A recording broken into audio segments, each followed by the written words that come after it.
Hey everybody, welcome to another episode of the DLC Drop podcast. Today it's my pleasure to welcome my friend Kevin Hart.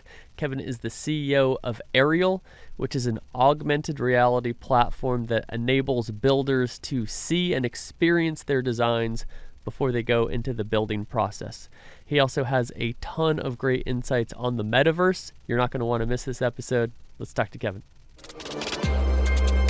Drop in the untold stories of industry leaders, influencers, and insights on future innovation. I'm John Davidson, and this is the DLC Drop podcast. All right, Kevin Hart, my good friend, thank you so much for joining me today on the DLC Drop podcast. So for the audience to know how we first got together, I'm an advisor and judge with Stadia Ventures, which is it's a accelerator in sports, esports, and technology. And I remember how many years ago? Was it 3-4 years that you were pitching there? I think it was like this first pitch. We're looking at like 2 or 3, I think. Okay. I want to say closer to 3. Yeah. But one thing that I remember, you were one of the many entrepreneurs who took the stage that day. And when you stepped out of the room, what happens at Stadia is all the judges are discussing, what do you really think about this? Right? I'm getting a little insight I haven't heard before. Yeah. I'm excited about this. So make sure you want some paper to take notes? No, it's okay. It's all up here. All right. So basically, for people listening, an entrepreneur comes up. How long is the pitch? 3 minutes? Yep. Yeah, 3-minute pitch, and you're basically saying, this is my idea and this is my business plan, and then people around the room ask questions. Yeah, that's right. It might be 5-minute pitch, and then it's like 3 minutes for Q&A or something like that, and then a 2-minute for you guys to discuss, and on to the next one. Yeah, so it's basically like Shark Tank, but it's like 100 sharks rather than 5. Exactly. And then you leave the room, and this is the experiences that I've had, is then people who have intimate knowledge of those technologies or that market are like, this is why this will never work. Right. Or have they thought about pivoting to this? Or this is a great idea because of this. Mm-hmm.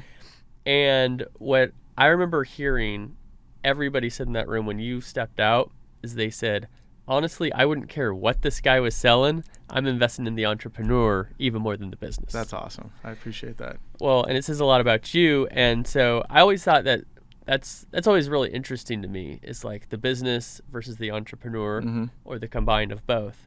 So your business, Aireal, is incredible, and I want you to describe it for the audience because you're going to say it a lot better than I do. Of course. Well, thank you again for having me, and I'm excited to share more about Aireal and get into some of the discussion that we're going to have today. But what Aireal is, for those of you who don't know what augmented reality is, you kind of have to have that foundation first. So augmented reality, by definition, is superimposing digital content over the real world environment. So in the past, you use like a phone and a QR code, you get a little 3D model on top of it.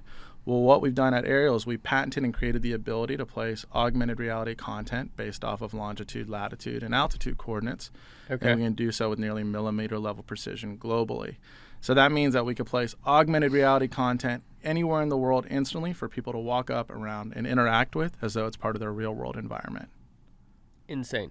So the thing I can relate to most with this is Pokemon Go. I think that's where a lot of people kind of started to have AR like pop into their worlds, right? Because it was such a viral thing, and you had stores either saying, we have Pokemon here, or we don't have Pokemon here, don't bother us.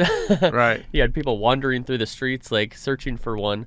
How would you compare that, which is just kind of a more B2C fun game, to what you're doing? Sure. So a couple of things.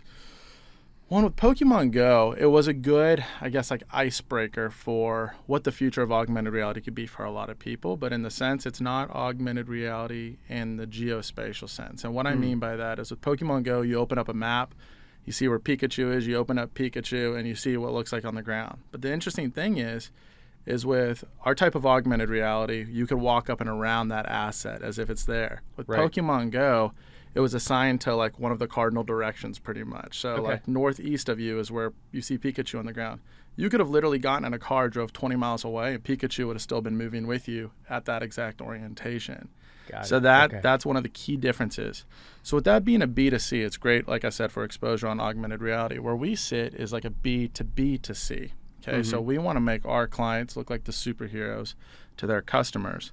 So really where we're specializing and sitting right now is in what's called AEC, which is architecture, engineering, and construction, and how it helps people visualize a future environment before they break ground on it.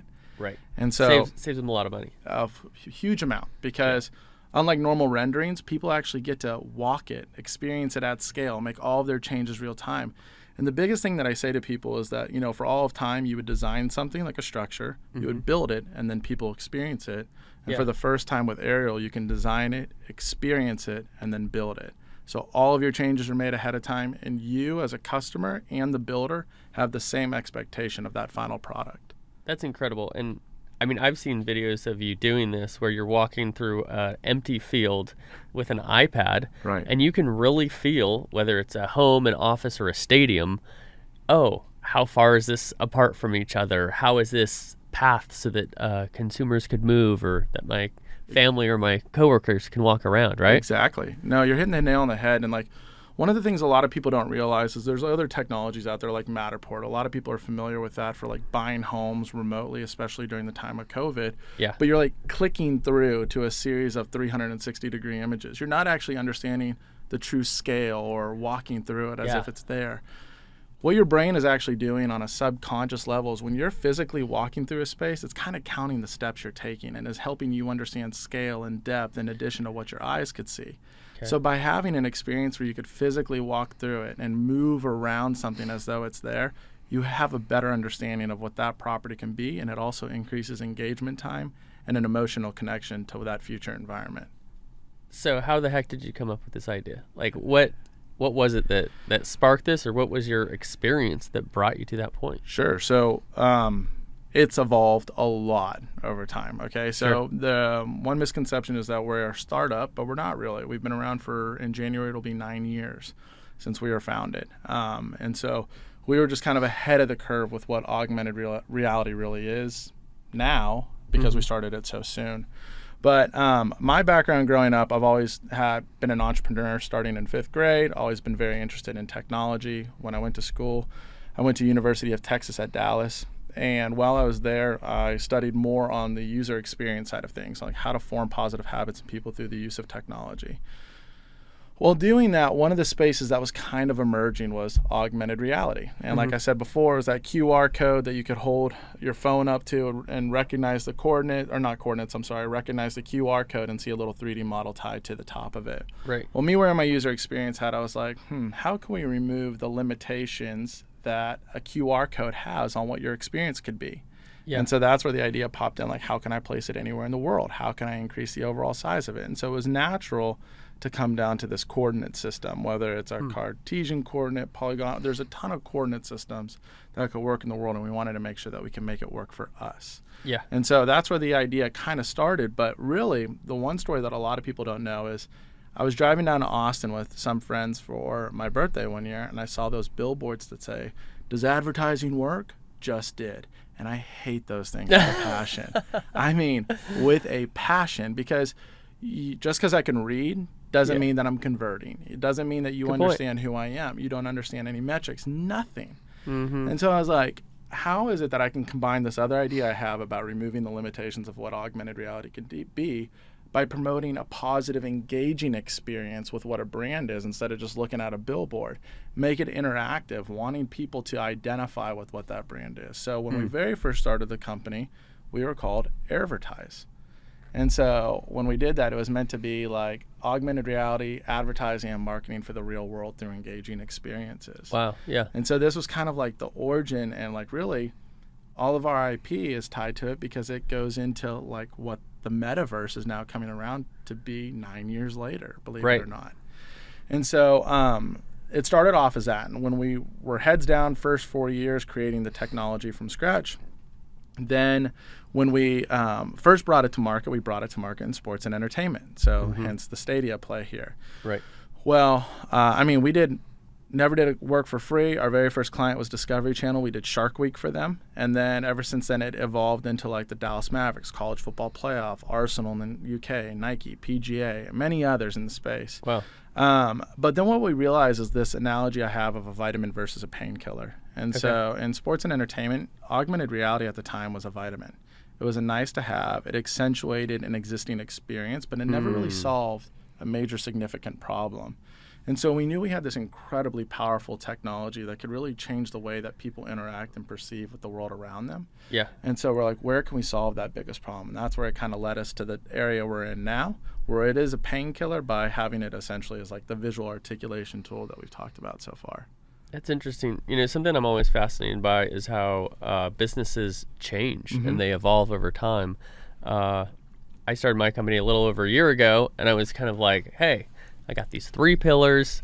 I got an idea of what I want to do, but really, I'm going to figure out what I will do ultimately as I do it. Right. Because I'm either going to say, oh, there's an opportunity here, either that I was aware of and I can really lean into, or there's one here I wasn't aware of, or I really hate doing this thing that I thought I might like doing. And there's some folks who are going to just really stick with like, this is the business, just very kind of narrow focus and just go, go, go. And there's pros and cons of all of these things, right? If you're focused and you're going, like, you're not giving up. Yep. On the flip side, it can be very wise when you recognize when to shift, how to shift properly. But I'm sure that there's a lot of balance between, what is a shiny object? What is a real opportunity?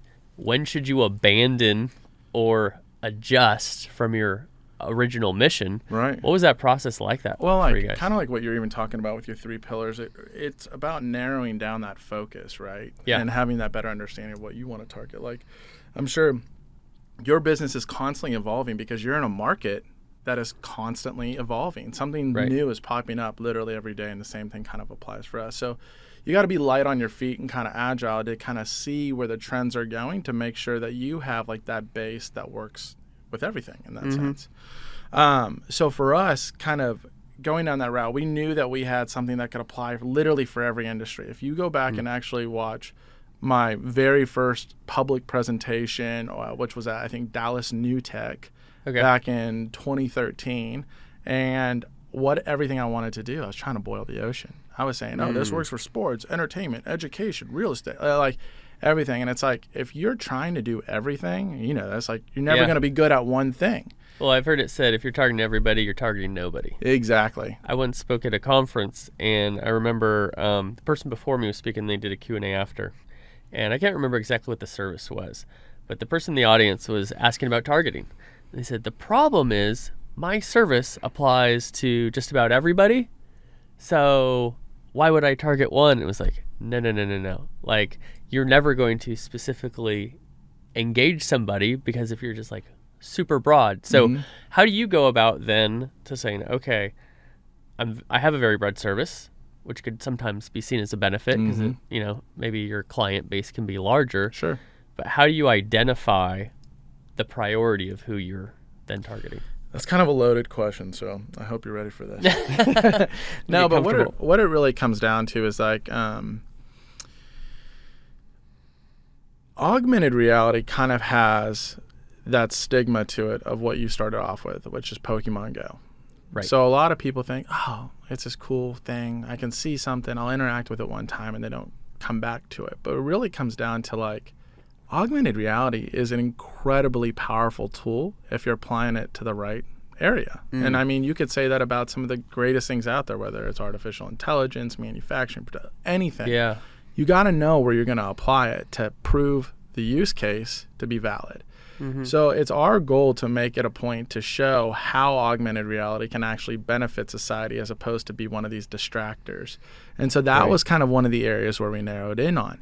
And then you'll notice I'm a big fan of analogies, and I like to say I want to be an inch wide and a mile deep and not a mile wide and an inch deep. Sure. So when we narrowed our focus on the industries we wanted to focus on, we needed to learn everything about that industry then and then see the way that our technology could apply.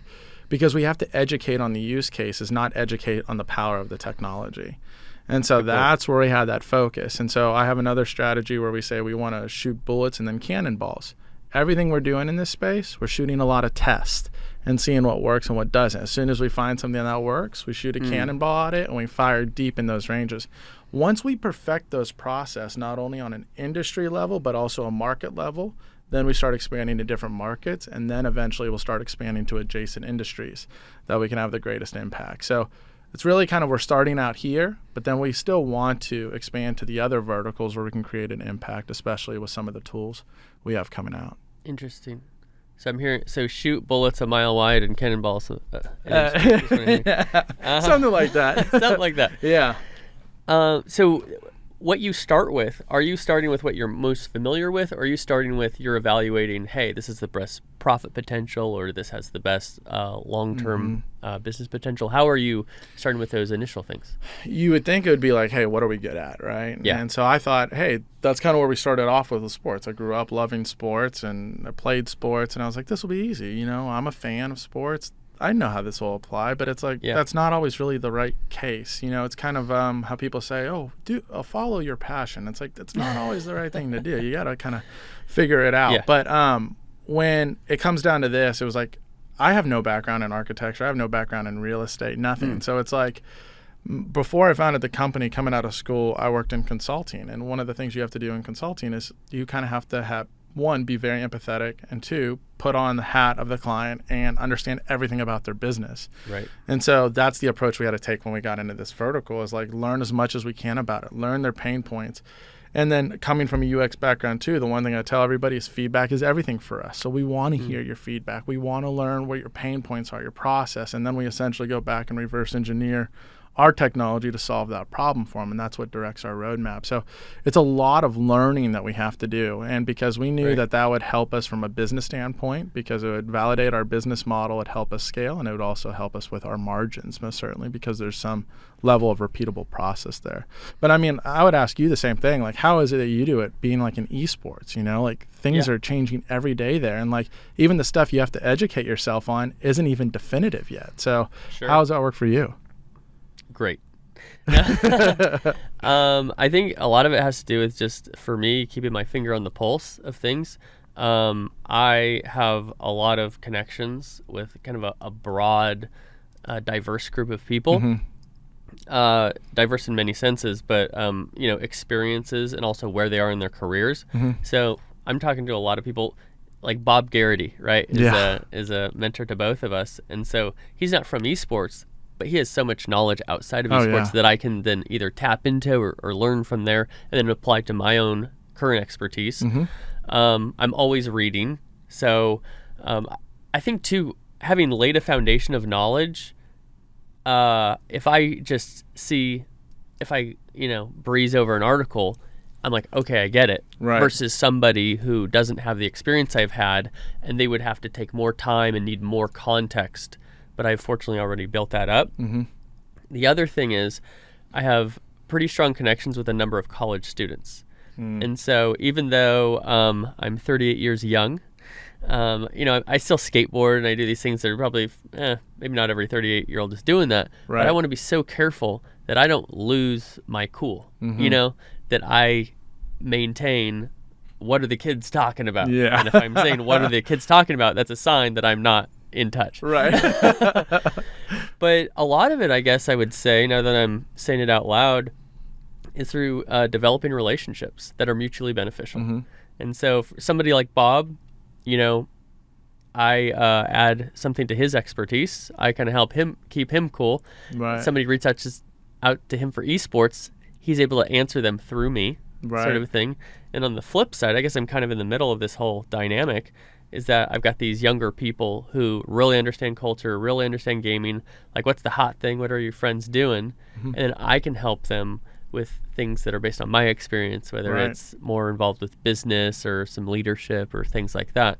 And through just a lot of communication, that really keeps me on top of things. And then lastly, my skateboarding background kind of uniquely helps me understand the consumer, the esports consumer, who is extremely skeptical. Right. So if you think gamers are skeptical, try to reach skateboarders.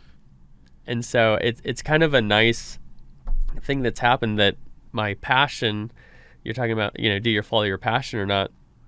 There's a reason I don't work in the skateboarding industry. Right. Because I'm trying to make money to pay my bills. It's really hard to make money in skateboarding. But I've been able to apply that knowledge of a skeptical consumer group to gamers and say, oh, you give them what they want but cannot attain for themselves, and your brand is embraced. Right. And that takes many forms. It has to make sense with the brand story, as far as it's going to be different for Coke than it is for vitamin water or for Nike, sort of a thing. But you also have to know, what does the community actually want? You can't assume what they want. Right. And then also you need the right partners to execute.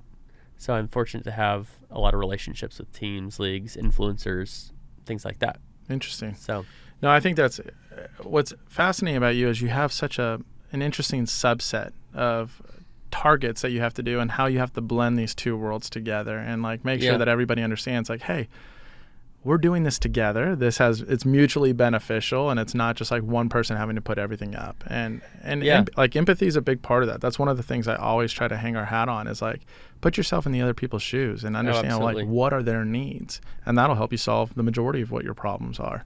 Well, I always, I chased this pro skateboarding dream, and I went to school late, and so I graduated late. And so I was always a little concerned.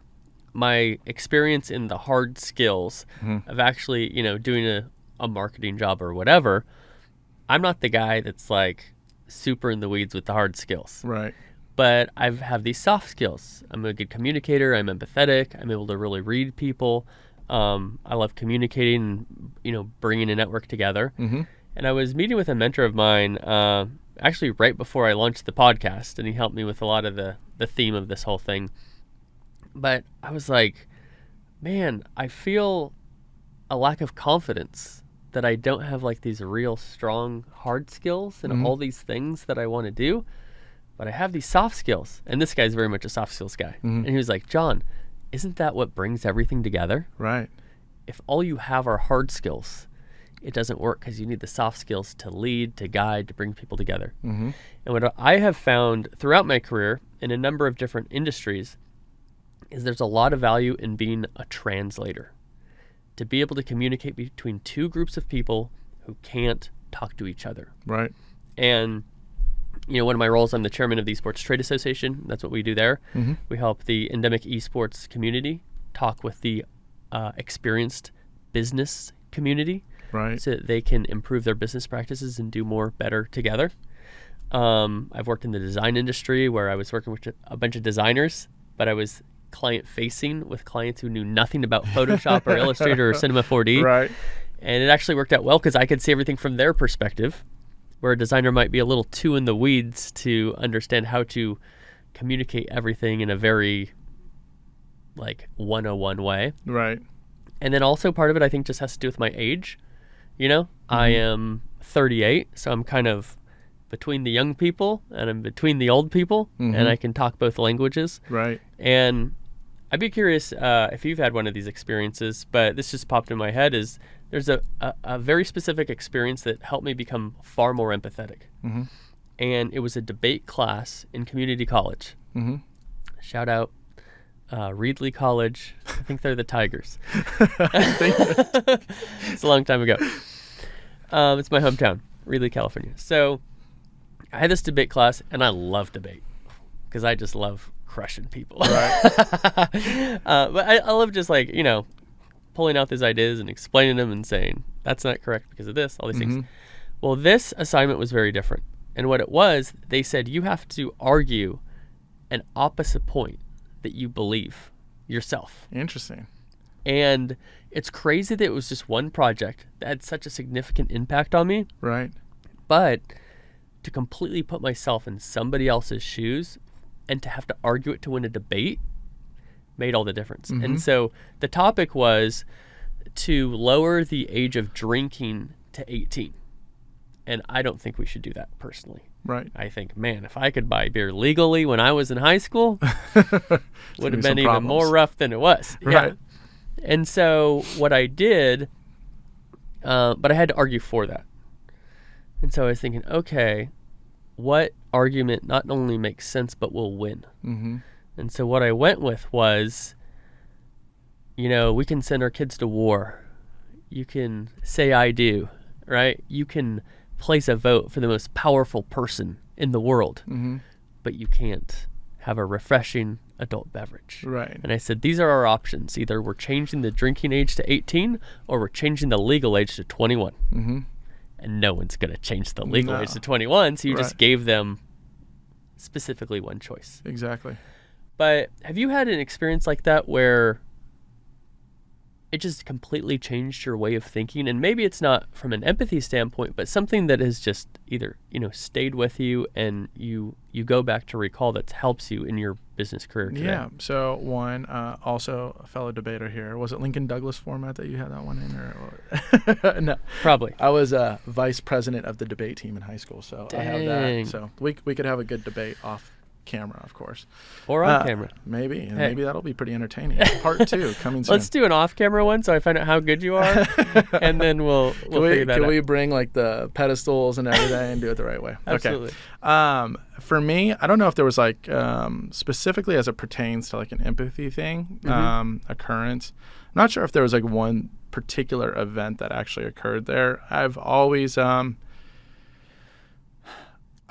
had like an authentic care for people and like their perspective on things. And one of the things I was raised knowing, my mom would always say, even a pancake has 2 sides. And so I would always look at it from that angle. It's like, hey, you're seeing the world through your frame. I'm seeing it through mine. And then how is it that we can kind of like mesh them? And it's okay for you to have a difference of opinion. That's the other thing a lot of people don't understand is like, just because a person doesn't understand or doesn't have the same opinion of me doesn't mean it's wrong, okay? And it doesn't mean that you're wrong either. It just means it's different.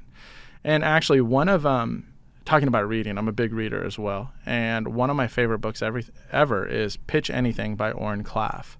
And what he talks about is this concept of frames. And so every kind of personality you actually interact with is a frame, and your whole goal is to get their frame to turn into the same frame as yours, pretty much, to see the world through your lens. And he essentially has this methodology of like how to do it based off different personality types. It's very fascinating, but as soon as you kind of get in the weeds of it, it's like there isn't any like real secret sauce here. At the end of the day, it's really just understanding, reading people, and know like what makes them tick in the best way possible, right? So that's kind of where I'm coming from, the empathy route. One thing that I know, like we've talked about, was I went through this thing called SEAL Fit in Encinitas, California, and it was taught by a former SEAL commander, and they put you through essentially like their version of Hell Week and BUDS. But like the interesting thing, well, one, if people really want to be advantageous and want to go beyond like a Tough Mudder or all that kind of stuff, I would say you can go into this. It'll definitely make you think differently about some of your life choices and all that. But it's interesting because Mark Devine is the guy who created SEAL Fit. He actually has several books that talk about like mental strength or just overcoming limitations, so on and so forth. But like when I went through that program with him, there's a lot of things like they kind of like tested you on, and they taught you mentally. And like 2 of the real mental training things they did that have stuck with me through like my entrepreneurial journey is, one is what's called, or what they say is like, it could always be worse. Yes. And you know this, like as a founder, like you don't have a good day or a bad day, you have a day, because there's ebbs and flows in every single day, right? And so it's tough to be predictable on what that feels like. So like when you do have like in having such like erratic change in emotion can cause a lot of people to probably go crazy. That's why I think being founders, sometimes we're a little bit of masochists. But like when it comes down to it, if like you're having a bad moment and you like really believe that moment could be worse, that moment gets a lot better. And you're like, you kind of start seeing the opposite side. Now, it could be also perceived as like a negative perception of like, why would you think there could be worse? And so some people have turned it that way, talk about 2 sides of the pancake here. But if you really believe like, hey, it could be worse, I'm grateful for this moment and what it is and what I can learn from it, what I could take away from it, it really changes the perception there. Well, add to that experience I had, I've had some moments in my life where I went through some really hard stuff and, restarted my career, all these other things. And starting a new job that you don't know what you're doing, and you got to convince people that you do until you actually do, and drinking from the fire hose.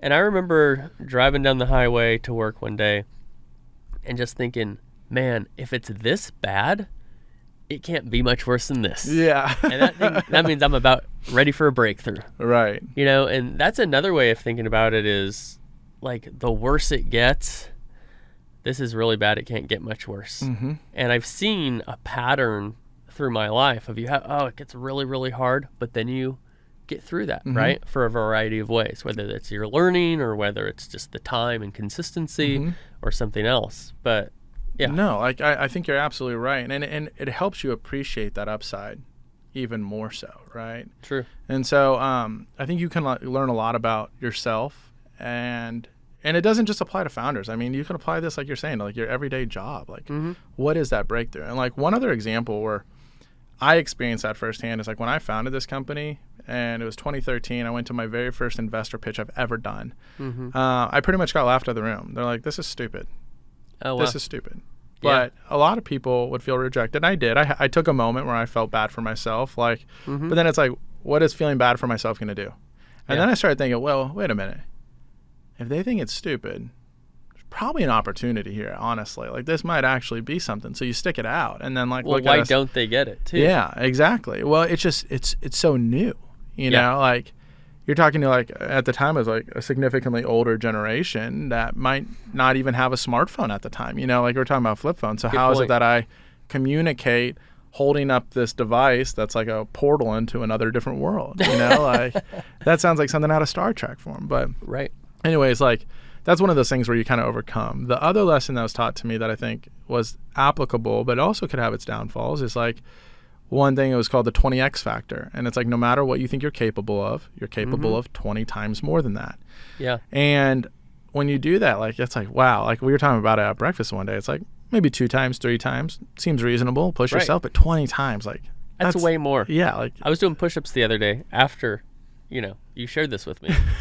And I could not do 20 times more. You're like, I crank out 20, and then you're like, I was like, 20 times more. Yeah, there's no way, I'm done. My inner David Goggins. Yeah. But, oh, man. Talk about a machine. That dude. That guy is crazy. But I actually I've been thinking about that. It was about 2 weeks ago before the recording of this episode where we had, breakfast.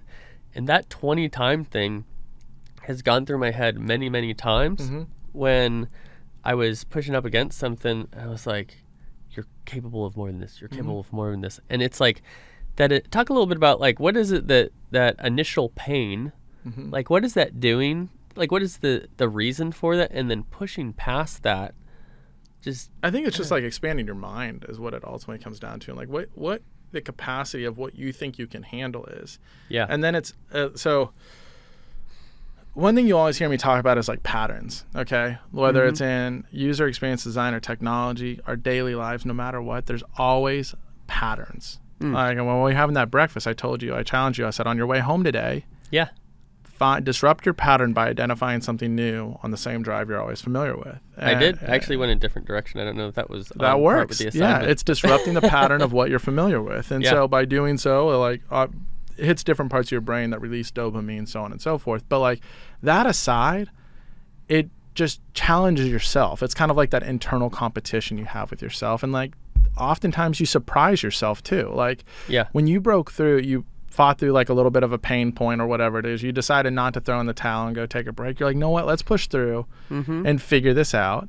You felt a sense of accomplishment, like, wow, I can do more than this. And then guess what? You're going to hit another wall. Right. And you're going to fight through that. And then you get to a point where you're like, oh my God, mm-hmm. how is it I'm accomplishing this much? What was I doing in the past? Like, right. And like, I felt that way kind of about high school.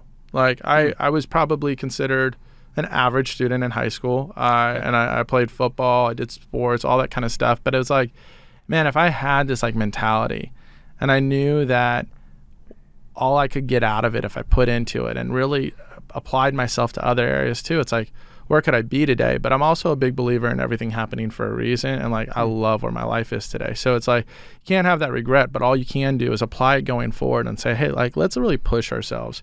And this might not to go down like a spiritual or religious route, but I don't know if there's a past life or a future life. All I know is I have this life, and it's like, I got to make the best of it. And so it's like, what is it that I'm going to leave behind? How am I going to be remembered? And like, the time that's given to me, how am I going to capitalize on it? So breaking through that kind of helps me with that mindset as well.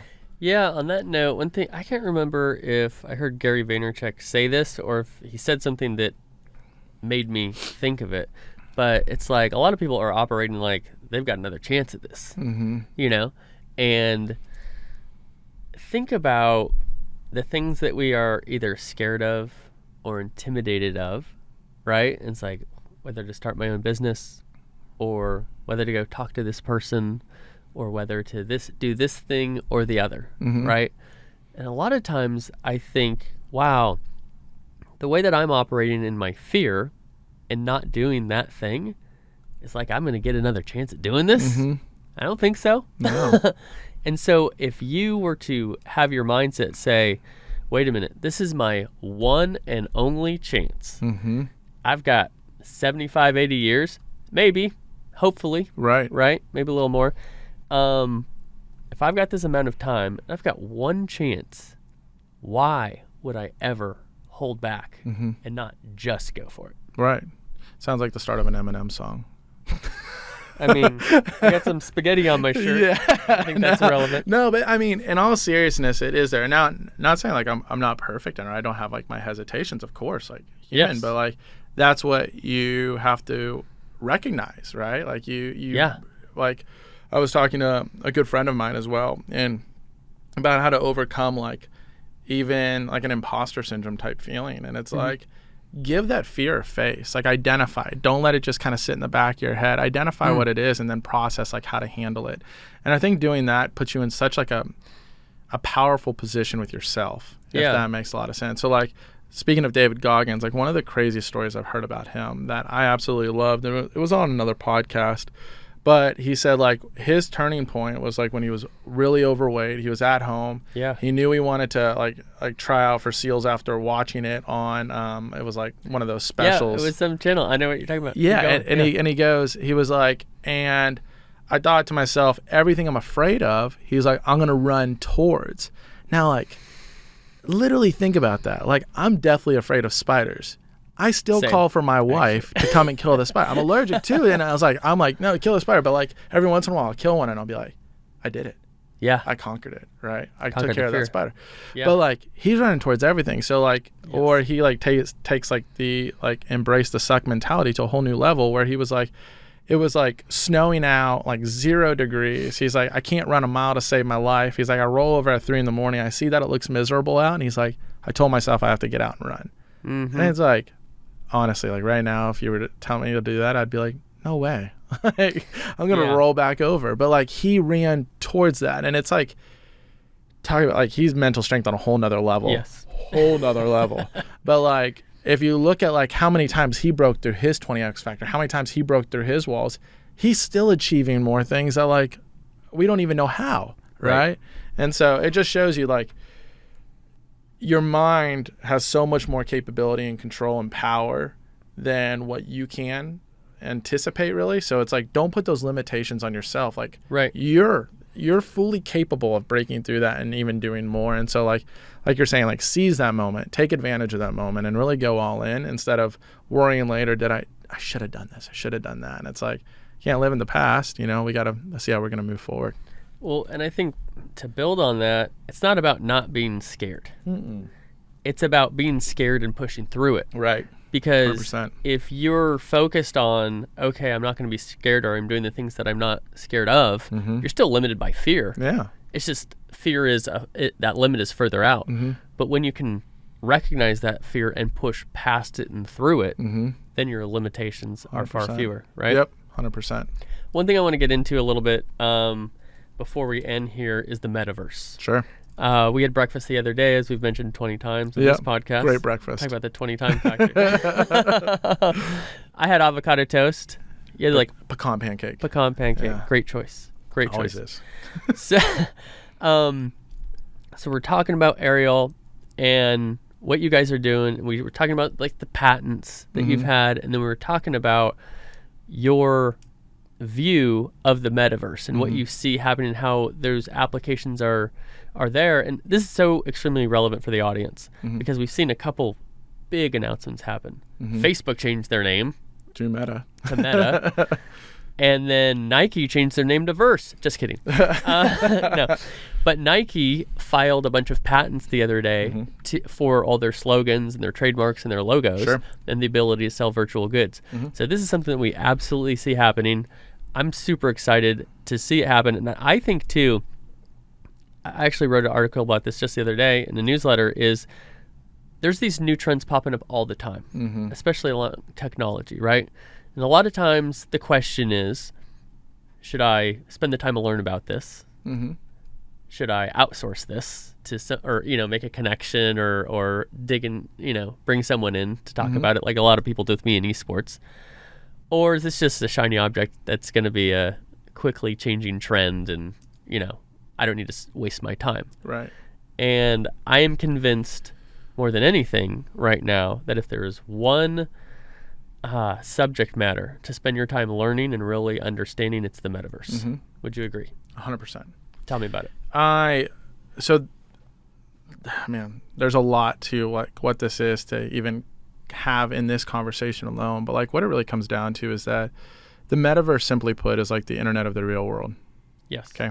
And so it has the capability and power to change the way that we interact with the world around us. And so that was like one of our early visions at Aireal, and why we literally created the technology we had today, filed and got granted the patents that we did, because we believe that, talking about patterns again, like having a technology that can disrupt the pattern of an environment you're constantly familiar with constantly adds value back to that user. Now, that has a caveat. So, like anything with like great power, it could be used for good or it could be used for bad, right? Right.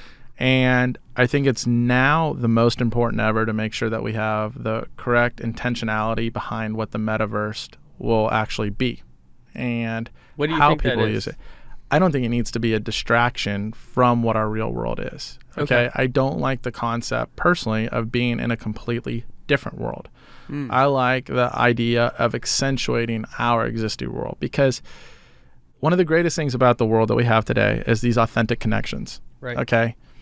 Sharing an experience with you, even like the one we're having today, is a rewarding experience. I appreciate that. Always sharing it from like in a different realm or with an avatar, it doesn't have that same emotional connection.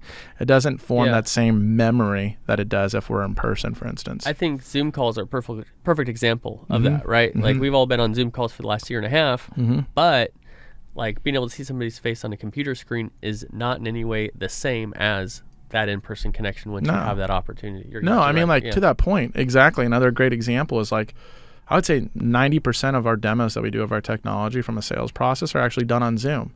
And people are like, oh, wow, that's great. I want to take next steps. And then if you get their hands on it, that's like, oh, my God. But it's the same thing, right? It's like the same experience, but the way that they are experiencing it in and of itself is the experience that is memorable, okay? So, like, I don't want people to take away from the world. If anything, augmented reality should help support returning the world back to a more natural state without all the bright, shiny, flashy things. And then within the AR realm is where you have your different level of digital interactivity that could be sort of supported based off of location. And like that experience itself could be affected by a ton of different variables, including the people that are in proximity to the experience, high traffic area, population density, cost. Like so many things could affect this experience, especially with like the power of AI and machine learning applied to it. There's wild experiences that could be created and become very memorable. With that being said, now, one of my favorite topics I love to talk about, and this is directly related to the metaverse, is this concept of ontological design. Have you ever heard of this? No. Okay, it's a big fancy word for what we design designs us back. Okay. So this isn't a new concept. Like if you go back to like literally at the time of cavemen, we used to have these big jaws, and it's because we didn't have fire to cook meat, so we'd have to chew nonstop. We had these big jaws. Okay. Created fire, learned how to cook meat, our jaws went down. We figured out fire, our jaws went down. So then you take that and apply it to literally everything. When it comes down to even the devices we hold in our hand, we created this technology. Is that why I don't know where I'm going when I'm trying to drive? Probably. Can't if I don't have Google Maps, I'm like lost in my own city. Even if I know where I'm going, I still put it in Waze for like faster traffic mapping. Right. And it's like, that's been a new habit that's been instilled in me through a technology that we as people have designed, has now designed the behavior of how I navigate a city. So there's obviously pros and cons here, right? Yeah. Because it's like, if you think about, I think about this sometimes, if everybody's phone just stopped working, what could you do? in your daily life. It's pretty crazy. It's like it's kind of like the whole thing saying like your mind is most active if you're staring at a white wall, because you're trying to think of all these other things, right? That's when the activity goes up. So like, what is it if and this is how it goes back to kind of reverse engineering. If we know the positive behaviors we want to create in people, what could we design from an experiential and engagement standpoint that designs those positive habits in people? And like, this is almost a model that goes back to one of the things we were saying in the beginning when it comes to empathy. It's like, you have to put yourself in that person's shoes. So like, who are the people that'll be the initial users of the metaverse that'll help them cross the chasm of success and not have it just be another big shiny thing? How is this going to be the future of e-commerce? How is this going to be the future of exploration, right? Like, it opens up like literally a blue ocean in its own way, because there's a ton of opportunity. It literally turns your world into your canvas, whether it's for educational purposes, voting on zoning for a new real estate development, or art, like anything. I love that example. We were talking about that because we were talking about how, you're building new stuff. Here in Texas where we live, the roads are always under construction. It's like, why don't you just build them twice as wide to start? Because by the time you finish the road, you just started working right back on it, adding more lanes. I'm sure there's a reason for that. Maybe there's a reason for that. But our local elections, right? We're voting for these zoning things, or like, hey, should this school be here, or should this bank be here, or this stadium, right? Like another $52 million high school football stadium here in Texas. It's the truth. They're not uncommon. No. And to be, what you're saying is like, to be able to experience that before it's built, very much in the same way that Aireal enables people to experience the results of their decisions before they pay for them. Absolutely. Yeah, and I think that's powerful because it also improves like the overall sentiment of like what a neighborhood could be, for instance. Like, so say it was the new SoFi Stadium that was built in Inglewood, California, right? Right. That has a direct impact on that community. And Major it's impact, like talking about like, even from a culture perspective, that might not be a community that wanted that stadium there, for instance. Yeah. And so it's like allowing them to visualize it instead of just looking at a flat picture or rendering of how it's going to transform the area, but allowing them to experience, like learn a little bit more about the transformation of the area, how it's going to offer new jobs, how it's going to affect traffic. Literally getting people to experience it before it's completed will give them more confidence and make them feel more comfortable with what it's going to be. Because I'm sure they've like some already people experienced it. Yeah, it's there. And I'm sure there's some people that have now that SoFi Stadium is there. They were against it. Now they might be like, oh, well, that's not too bad. It's helped our business. It's helped this, that. Sure. So, like, I'm sure there's value that's been communicated now that it's complete, but, like, that could have been solved way beforehand. So then you take that and put it over something like the Metaverse, okay? Car dealerships, putting in your own driveway so people start forming an emotional connection with the car they customize. Like, oh, I see. It fits in my garage. Perfect. You have things like that from a commerce perspective. How you're saying Nike is going to have pop-up shops. Imagine going to like, say there was like an inner city abandoned basketball court that needed like a community effort to clean it up. By putting like an NFT shoe pop-up shop there that could drive traffic and attention to this area, could help drive revitalizing what is part of our physical world. So there's an impact of like, not only an ontological sense of like us designing the metaverse, ultimately designing the behaviors of the people, but also us designing the metaverse, designing what our actual world looks like. Yeah. And there's large scale implication. Now, do I think that this is going to happen overnight? Absolutely not. I think we'd next question. We'd all be pretty naive too, but it's times now that we got to start thinking about this stuff. It's like any good strategy that you have, you start planning for it, and then execution is everything. If somebody rushes in and says, hey, I'm the first one on the metaverse, which somebody's going to promote that. Yeah. It doesn't always mean that it's the right thing to do on the metaverse. So good point. How do we start, like I said, going back to the beginning, like how do we start defining the intention of what needs to be on here, defining almost like what that user experience should be. What are good practices? What are bad practices? And fortunately, like outside of Aireal, there are other augmented reality, like even like Apple has ARKit, Google has AR Core. People are using augmented reality in other ways, but we can learn from the data of those experiences of what to do and what not to do. It's almost like a research or a focus group that's been done in the augmented reality industry as a whole, and we can apply that data to what the metaverse is so that we're putting our best foot forward on day one. Well, and one of the things you're talking about, the intentions, is who is deciding these intentions. Because different groups might have different intentions. Do we know who's going to decide these things? Is this a government? Is this the brand? Is this companies? How, or is that just too far out to even really I think understand? it's a pretty big gray area. So it's interesting. So you got to think about like there could be different layers in a sense. Okay, so almost like different internets, like how we have like an interweb and then an internet or whatever. Like the same kind of concept is there. So like Facebook could have their own.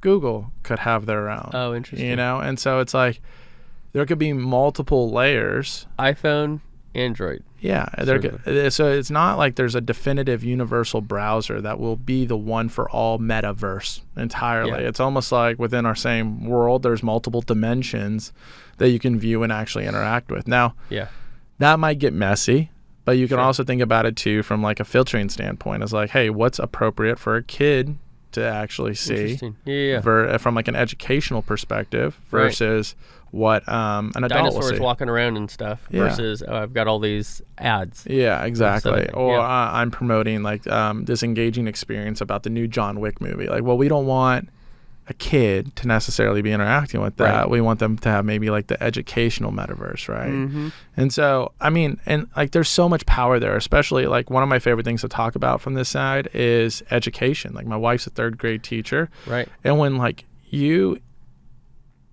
I'm not a big fan of like putting devices in front of kids, like a lot of people probably are, because there's like a form of habit that's actually generated there. Yep, same. But we also have to realize like there's also a form of like not avoiding it at this point just because of like the mass user adoption. And so like if kids are going to be using this in school, then let's use it for the best. It's kind of like the research from a psychology standpoint that was done related to like B.F. Skinner with the pigeons pressing the lever for variable rewards. That same psychology is applied to slot machines to form like gambling addictions. And that same psychology is applied to a lot of the social networks that we have now. Like literally I've been guilty of opening Facebook, refreshing and not doing anything, closing it and hitting it again without even thinking about it, because you think the more I hit the external trigger, it's going to satisfy that internal trigger. Yep. So if we're going to be doing this for like kids, how is it that they can have experiential learning and increase knowledge retention through the engaging experience that they're having? Right. And so if there's like this educational metaverse, imagine like going out and like you're saying like dinosaurs that are relevant to the geographical area that they're actually in, and being able to see how this was like that's right.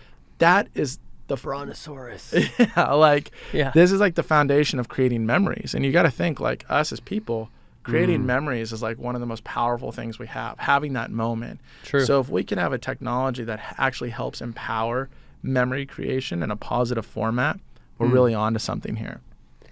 Yeah, I love that aspect of that educational, that real beneficial piece of it, because I think a lot of people, when they think about the metaverse or augmented reality, they think about this Ready Player One world where you're just not participating in reality, and it can be a drug, it can be an escape that actually ruins your real life because you're escaping into this different dimension.